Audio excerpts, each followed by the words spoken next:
Hello दोस्तों, स्वागत है आप सभी का आपके अपने चैनल फिजिक्स पढ़ना में। तो दोस्तों, आप सभी लोग कैसे हैं? मैं आशा करता हूँ कि आप सभी लोग मस्त होंगे। तो आज की इस क्लास में हम लोग शुरू करने वाले हैं एक बहुत ही महत्वपूर्ण क्लास, जिसका नाम क्या होगा? ओम का नियम। और महान लोग बता दें कि ये क्लास 5 नंबर के लिए भी महत्वपूर्ण है। 2 नंबरिया यहाँ से क्वेश्चन बनते हैं और ऑब्जेक्टिव भी यहाँ से पूछे जाते हैं, और हो सकता है कभी कभी यहाँ से न्यूमेरिकल भी आ जाए। तो इस तरह से मिलाकर के ये क्लास हमारा MVVI हो गया, मोस्ट वेरी इम्पोर्टेंट हो गया, यानी बहुत बहुत महत्वपूर्ण ये क्लास है। तो इस क्लास को आप लोग बढ़िया से समझिएगा। हम पूरी तरह से कोशिश करेंगे कि इसको एकदम मस्ती ले समझा जाएगा। तो इस क्लास को हम 2 पार्ट्स में करेंगे। एक में अभी हम ओम के नियम की जानकारी करेंगे और एक इसमें हम करेंगे सत्यापन, और तब अगर जो आप कहेंगे तो इस पर एक न्यूमेरिकल का भी क्लास ले लेंगे। ठीक है, तो चलिए अभी हम लोग पहला क्लास को शुरू करते हैं। ओम के नियम का सबसे पहले कर लिया जाए परिचय, क्योंकि परिचय से ही समझ में आएगा कि ये हमारे ओम जी हैं, ये क्या कहना चाहते हैं। देखिए, परिचय अगर हम किसी चीज़ का जान लेते हैं तो बहुत अंदर से ये संभावना हो जाती है कि ये दिमाग इस बात को समझने लगता है कि अच्छा ये कहानी है, इसकी परिचय से समझ में आ जाती है। तो देखिए, ये हमारे ओम्स नियम का ध्यान से आप देख सकते हैं यहाँ पर ओम का नियम या ओम्स लॉ भी से हम अंग्रेजी में बोल सकते हैं। तो शुरुआत करते हैं इसका परिचय। और ये क्या कह रहा है जी? 1826 ईस्वी, समय भी यहाँ उल्लेख है। कितना ईस्वी? 1826 ईस्वी में जर्मन के वैज्ञानिक, ये महान कहाँ के थे जी? तो ये जर्मन के वैज्ञानिक थे हमारे, जिनका नाम पूरा अगर कहा जाए तो ये नाम होगा जॉर्ज साइमन ओम। हम लोग शॉर्टकट में क्या इनको बोलते हैं? ओम का नियम। लेकिन इनका पूरा नाम क्या है? जॉर्ज साइमन ओम। इस बात का ध्यान रखना है। इन्होंने ही क्या किया? किसी चालक में प्रवाहित धारा, ध्यान रखना है कि हमारे जो ओम जी हैं ये क्या कर रहे हैं? तो किसी चालक में प्रवाहित धारा, उस पर ध्यान दे रहे हैं ये। और क्या कर रहे हैं? विभवांतर के संबंध में। यहाँ पर 2 पॉइंट्स हमारा नया नाम करके आ गया। एक का नाम आ गया कि प्रवाहित धारा हो रहा है, और दूसरा का नाम आ गया क्या? विभवांतर। तो इन्हीं के संबंध में ये क्या कर रहे हैं जी? एक नियम का ये प्रतिपादन कर रहे हैं, और उसे थोड़ा सा यहाँ मिस्टेक हो गया है, एक नियम का प्रतिपादन किए ना, यहाँ थोड़ा जिया कर दिया गया है। तो प्रतिपादन किए, जिसे उन्हीं के नाम पर ओम का नियम कहते हैं। ये एक छोटा सा परिचय हुआ कि ओम का नियम का मतलब क्या। तो भाई साहब, वो नियम तो हम पढ़ेंगे कि उन्होंने अपने नियम में क्या कहा, लेकिन सबसे ज़रूरी था परिचय करना। तो ये अपना नियम कब दिए? तो 1826 की बात है। ये हमारे वैज्ञानिक रहने वाले कहाँ के थे? तो ये हैं जर्मनी, वहीं जर्मनी जो विश्व युद्ध में काफ़ी फेमस है ना। साथ में ये जो नियम दे रहे हैं, ये किसके किसके भी संबंध दिखाना चाहते हैं। तो 2 नाम आया था, किसी चालक में प्रवाहित धारा, और साथ में है तो विभवांतर। इन्हीं के बीच ये कुछ रिलेशन दिखाना चाहते हैं, कुछ इनके रिलेटिव समझाना चाहते हैं। तो ये जाकर के नियम बन गया उन्हीं के नाम पर, क्या? ओम का नियम। और इनका पूरा नाम कही जाए तो क्या है? जॉर्ज साइमन ओम। इनका पूरा नाम क्या है? जॉर्ज साइमन ओम। आप देखिए यहाँ पर इनका ये इमेज, इनका थोड़ा सा इमेज को देख लिया जाए। इस तरीक़ा से हमारे जॉर्ज साइमन ओम जी का इमेज दिख रहा है। थोड़ा ये कपड़ा भी पहने हुए हैं, बड़ा एकदम शाही महल की तरह कपड़ा पहने हुए हैं। इनको लग रहा है कि भाई ये साइंटिस्ट भी हैं और अपने आप में एक इनका छवि भी है ना। आप देख सकते हैं इनका कितना ज़बरदस्त लुक है ना लुक इनका। ये कपड़ा भी मतलब जिस तरीक़ा से पहने हैं, लग रहा है कि हैं शाही राजा महाराजा की तरह, जर्मन के व्यक्ति हैं ना। तो ये वही वैज्ञानिक हैं जिन्होंने अपना ऐसा एक नियम दिया कि इनके नाम पर ही ये नियम बन गया। और 1826 और हम लोग पढ़ रहे हैं, मान लीजिए कि आज हमारा 4 नवंबर 2025 है। कुल मिलाकर लगभग ले लिया जाए तो 26 अगर हम लोग जोड़ते हैं तो 200 साल हो गया ना इनके दिए हुए नियम में। और आज की जो पढ़ाई हो रही है 200 साल हो चुके, और इतना पुराना पढ़ाई को हम लोग आज पढ़ रहे हैं। इस बात से हमें ये साबित हो रहा है कि पढ़ाई कभी पुरानी नहीं हो सकती। उसके पढ़ाने वाले और उसके उत्पादन करने वाले या जो भी उसका प्रतिपादन किए वो पुराने हो सकते हैं, वो इस पृथ्वी से जा सकते हैं, लेकिन उनकी कृतियाँ, उनके जो रचनाएं हैं, उनके जो मेहनत है वो एक तरह से अमर हो जाती है। तो ऐसा ही कुछ यहाँ हमें अनुभव हो रहा है कि ये उतने समय के बाद भी आज इनका नाम पुकारा जा रहा है। पता ना हम लोगों की मेहनत कैसी होगी कि लोग रहते हुए भी नाम नहीं पुकार पाते हैं, है ना। ऐसा बहुत से लोग होते हैं कि उनके रहने पर भी कोई नहीं समझता उनको, तो जाने की बात तो छोड़ दीजिए। तो हमें अपने जीवन में ऐसा कर्म कर लेना होगा कि हम लोग ना भी रहे तो कोई तो ऐसा हो जो पुकारे कि ना थे कोई ना कोई, ऐसा कर्म करना होगा हमें। भगवान बुद्ध ने भी इस बात को बोला कि जन्म जो हमें मिला है ना, ये हमारा क्या है, एक भाग्य की बात है कि हम लोग मनुष्य में जन्म ले लिए, और मर जाएंगे ये तो एक समय की बात है, क्योंकि शरीर जो है अपनी अवस्थाओं में प्रवेश करेगा तो एक न एक दिन इसको तो शरीर को जाना ही है। तो जन्म लेना एक भाग्य की बात हो गई, और मर जाना क्या है, एक समय की बात है। और मरने के बाद भी अगर हम किसी के दिलों में याद रह रहे हैं तो ये एक अच्छे कर्मों की बात है। तो इस तरह से हमारी कर्म इतनी अच्छा हो कि हम धरती पे न भी रहें तो लोग हमें कुछ ऐसे ही नाम से पुकारें, है ना। कितना गर्व महसूस हो रहा है अभी ऐसा सोचकर, लेकिन अगर कर दिया जाए तो उससे भी कई गुना लगेगा, है ना। तो चलिए मेहनत किया जाए। आज भले ही हम लोग जितना में भी हैं, क्या हुआ, बड़े नहीं अभी है तो क्या हुआ, सोच तो सकते हैं, मेहनत तो कर सकते हैं, क्या पता मेहनत एक दिन हम लोग का रंग ला दे, है ना। तो आइए थोड़ा सा समय आप लोगों के लिए क्षमा चाहते हैं, लेकिन कहना जरूरी था, चाहे आपके लिए हो या हम खुद को अपने लिए भी कह रहे हैं। तो देखिए ये हमारे ओम जी हैं जो अपने नियम में कहते क्या हैं, ये थोड़ा समझ लिया जाए, क्योंकि वो तो परिचय था। अब चलते हैं कि उनका मुख्य नियम क्या था जो वो कह रहे थे। देखिए तो ओम के नियम के अनुसार अचर ताप पर, ध्यान रखिए यहाँ पर ताप को क्या कहा गया, अचर, मतलब इस ताप पर हमको ध्यान नहीं देना है।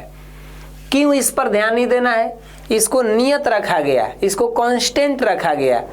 क्या वजह हुआ, क्योंकि आप जानते हैं कि जब एक चालक तार में धारा प्रवाहित होती है तो इसका एक दुश्मन, इसका विरोधी इसके अंदर उत्पन्न हो जाता है क्या, प्रतिरोध, और ये लगता है इसके मार्ग में अपना हीरोगिरी दिखाने लगता है, उसको परेशान करने, छेड़ने लगता है।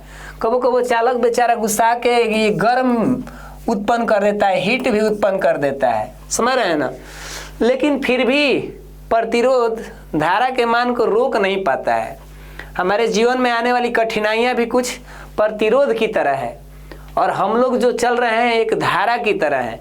कभी कभी हम लोग भी गुस्सा में आ जाते हैं तो हमारी काफ़ी एनर्जी जो है इस तरह से हीट बन के क्या हो जाती है, लॉस भी हो जाती है।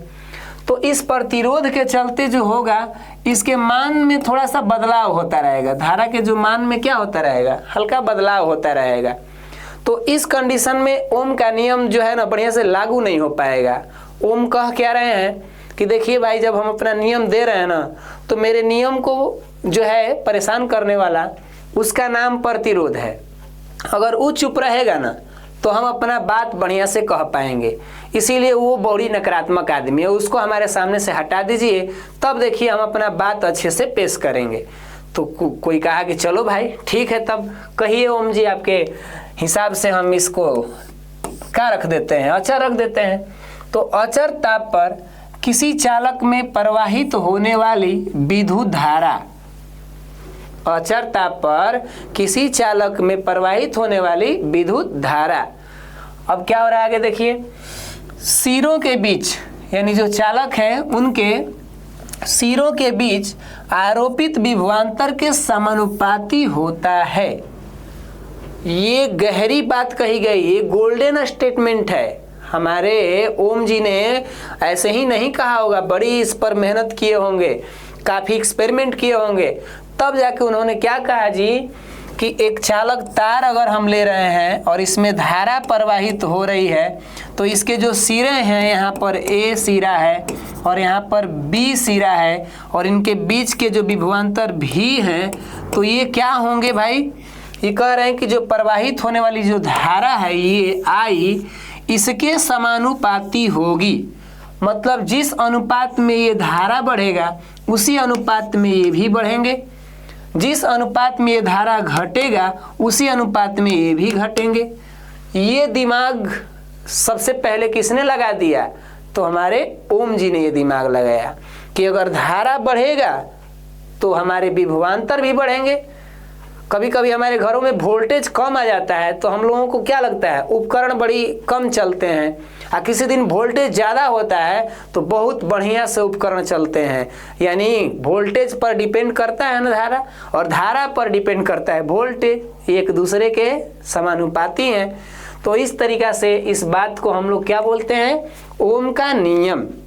एक बार पुनः इसे हम लोग समझ लें, इसको अच्छे से थोड़ा बोल लें क्योंकि इसको याद रखना बड़ी ज़रूरी है। तो अचर ताप पर किसी चालक में प्रवाहित होने वाली विद्युत धारा चालक के सिरों के बीच, मतलब दोनों जो पॉइंट है उसके बीच आरोपित विभवांतर के समानुपाती होता है। ये है हमारे ओम का नियम। हमें उम्मीद है कि आप इसे समझ पाए होंगे। अब चलते हैं इसको संक्षेप में अगर देखा जाए तो संक्षेप में हम क्या कह सकते हैं, कुछ ऐसे कह सकते हैं। देखिए, ये है प्रवाहित धारा और विभवांतर, इन दोनों के बीच ये जो चिन्ह दिख रहा है यही है हमारा क्या? समानुपाती का चिन्ह। यानी ये जो दिखा रहा है समीकरण, ये बता रहा है उस बड़ी से बड़ी बात को, होता ना कि बड़ी से बड़ी बात को छोटे रूप में व्यक्त कर देना, और छोटा देख करके ये ना समझना भाई छोटा चीज़ बड़ी गंभीर होती है। सत सैया के दोहे अरु नाविक के तीर, देखने में लगे छोट पर घाव करे गंभीर। तो ये देखने में लग रहा है छोट, लेकिन इसका घाव जो है, इसका अर्थ जो है उतना ऊपर जो पढ़े ना वो बड़ी गंभीर है। हम लोग तो बहुत छोटा सा वाक्य सुने थे, आज हमने पूरा भी कर दिया। तो देखने में ये छोटा है, घाव बड़ी गंभीर करता है ना। तो समझिए उस बड़ी से बड़ी बात को ऐसे हमने कह दिया, और इसे हम यहाँ पर संकेत के रूप में आई समानुपाती भी कह दिए। अब थोड़ा सा हम आगे बढ़ते हैं, कुछ इसको जब आगे बढ़ा जाता है तो देखिए इस तरीक़ा से हो क्या गया है। यहाँ पर थोड़ा सा आप लोग समय दीजिए, जल्दी ख़त्म हो जाएगा, टेंशन मत लीजिए। ये तो परिचय का क्लास है। हाँ, हम आपसे रिक्वेस्ट करेंगे कि अगर ये क्लास अच्छे से समझ में आएगा तो आप कमेंट कीजिएगा कि सर ओम के नियम का सत्यापन वाला क्लास बनाइए, तो हम जल्दी से उस पर काम करेंगे। ठीक है, तो आइए इधर समझ लिया जाए। ये जब चिन्ह हटता है ना तो ये कसम खाता है कि हम अपने जीवन में जब भी हटेंगे दो व्यक्तियों को लाकर ही छोड़ेंगे। कितना बढ़िया व्यक्ति है ये कि अगर हम अपना जगह बदल दिए तो मेरे जगह पे दो दो लोग आएंगे। एक जो है जो कहता है कि जन्मसिद्ध अधिकार है, वो है बराबर। जन्मसिद्ध अधिकार वाला का नाम क्या है? बराबर। थोड़ा सा अपनी गला कुछ फंस रहा है मेरा। देखिए, तो बराबर के बाद तो हम समझ में आ गया है। दूसरका कौन है भाई? तो दूसरका जो है वो एक नियतांक होता है। क्या होता है दूसरका? नियतांक, या कांस्टेंट भी बोलते हैं इसको ना, कांस्टेंट। ठीक है, वहीं अचर या जिसके मान पर हम लोग ज़्यादा केयर नहीं करते हैं उसको निश्चित मान देते हैं कि भाई तुम निश्चित कोई वैल्यू वाले हो जाओ, टेंशन मत दो बस। तो नियतांक के रूप में यहाँ जो आएगा इस समीकरण में वो आएगा क्या? आर, जो कि चालक का हमारा ये क्या बना था? प्रतिरोध भी कहलाएगा। यही अचर ताप पर रहता है। क्वेश्चन भी यहाँ से बनेगा जो कि हम आगे क्लास में बात करेंगे। तो देखिए, ये समझिए कि जैसे ही हटा तो क्या आ गया? बराबर। ध्यान रखिए यहाँ पर क्या आ गया? बराबर। और धारा के वजह से, किसके वजह से? धारा के वजह से, यही ना धारा आई, इसी के वजह से ना प्रतिरोध आता है। तो देखिए यहाँ पर नियतांक में क्या आ गया? प्रतिरोध आ गया। ऐसे तो हम लोग हेने रखते थे, लेकिन यहाँ पर हम लोग धारा के वजह से इसको क्या कर दिए, रख दिए। बातें तो समझ में आ रही है ना। यहाँ पर क्या हो रहा है सर, ये हट गया तो आ गया बराबर, ठीक। नियतांक के रूप में आर आया, तो आर हम भी के साथ रखेंगे कि आई के साथ, तो कॉमन सेंस लगाएं कि आई से ही तो धारा आया था, तो यहाँ पर लगा दिए उसी के संगे कि भैया जहाँ जहाँ आई रहेगा उसी के संगे तो हम जन्म लेंगे, है ना। ये प्रतिरोध उसका साथ छोड़ने वाला नहीं है, ताकि उसको याद दिलाता रहता है कि देखो भैया तुम जहाँ रहोगे ना, हम तुम्हारा दुश्मन बन के रहेंगे, समझ लीजिए। या इस बात को हम अच्छा से अगर लिख दें, यहाँ पर आई आर अगर पढ़ते हैं तो थोड़ा अजीब लग रहा है, इसीलिए यहाँ पर लिख दिया गया क्या, भी बराबर आई आर। क्या लिख दिया गया, भी बराबर आई आर। अगर कभी कभी आप भुला जाते हैं तो आप वीर याद रखिए। वीर एक फिल्म था सलमान खान का, बहुत पहले बना था, तो यहाँ पर याद रखिए वीर, भी आई आर, मतलब ये माइंड में याद रहेगा। तो जब जब आपको जरूरत पड़ेगी तो बराबर करके सूत्र बना लीजिएगा, वीर भी आई आर, अब बराबर डालेगा तो भी बराबर आई आर, है कि नहीं, बिल्कुल। तो देखिए अब हम इस बात को यहाँ तक समझने में कहीं तकलीफ तो नहीं हुआ होगा। थोड़ा सा नया जानकारी कुछ कर लेते हैं। यहाँ तक ओम का नियम क्या हुआ, ये जानकारी और ये ओम का नियम जो भी था ये समाप्त हो गया। अब इसमें हम थोड़ा नॉलेज को आगे बढ़ाएं तो कुछ जानकारी यहाँ से मिल सकता है। जैसे देखिए ये जो सूत्र बता रहा है कुछ हमें समझाना चाहता है, कुछ कहना चाह रहा है। क्या कह रहा है जी, भी बराबर आई आर, है ना।